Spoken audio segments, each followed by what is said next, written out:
Having a baby certainly isn't easy, and for some in rural areas, a trip to the doctor or hospital is anything but simple.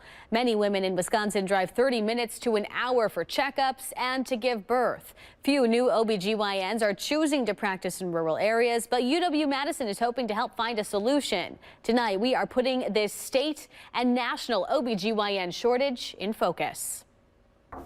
Hi, is it okay if we come in? Mom or not, most women seek services from an OB-GYN, but providers warn finding a doctor in this department could become more and more difficult for women in rural areas. In our state, 1 out of 3 counties doesn't have an obstetrician gynecologist. Dr. Ellen Hartenbach runs the OB-GYN residency program at UW School of Medicine. The national average is 2.65 OB-GYN physicians for every 10,000 women. In Wisconsin, it's 2.38 OB-GYNs for that same population. It's a crisis. We don't have enough OB-GYNs for all the communities in Wisconsin. We need to do something, and that's why we decided to start this. Dr. Hartenbach is talking about UW's OB-GYN rural residency program. There are several of my colleagues at other universities across the country that are wanting to develop these programs, but this is the first. This is the model program. And Dr. Laura McDowell is the program's first resident. And Dr. Jenkins is a really great teacher. Dr. McDowell is working with and learning from Dr. Brenda Jenkin, an OB-GYN at Divine Savior in Portage. I know Dr. Jenkin is the only OB-GYN for Columbia and Marquette counties. The two say working in a rural area is a little challenging. You know, you can see your patients at the grocery store. They're both from rural areas and like working in a small community, and say they're an exception. It's more common that young people are going to train in more urban centers.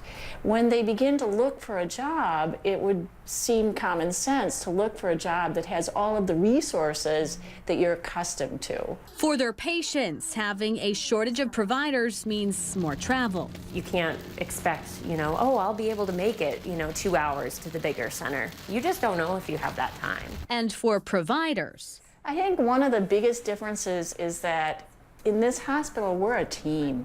I know my anesthetist in the operating room. I know my labor floor nurses really well. It's a little harder sometimes because you don't have somebody around the corner to run things by. You have to be able to stand on your feet and say, okay, I think this is the right thing to do. You may not have the same level of care for a premature newborn. The blood banking can be different. The rapidity with which an anesthesia person is available.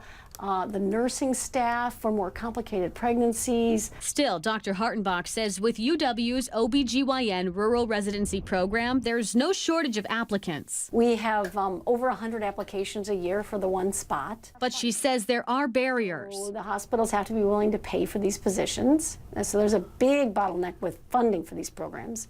And then the second thing is you have to have enough deliveries and enough surgeries to be able to train another resident. There's no simple solution, but Dr. Hartenbach says one thing is clear. Take care of moms and babies. It's like, mother and apple pie. Like we got to take care of them first.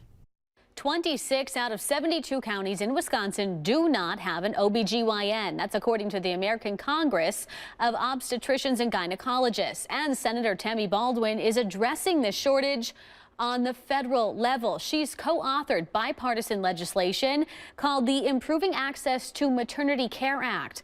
They're hoping to identify areas in need of OB-GYNs and provide incentives to get more providers to practice in those areas. If you have a story you think should be put in focus, go to MadisonCW.com and click on the In Focus tab.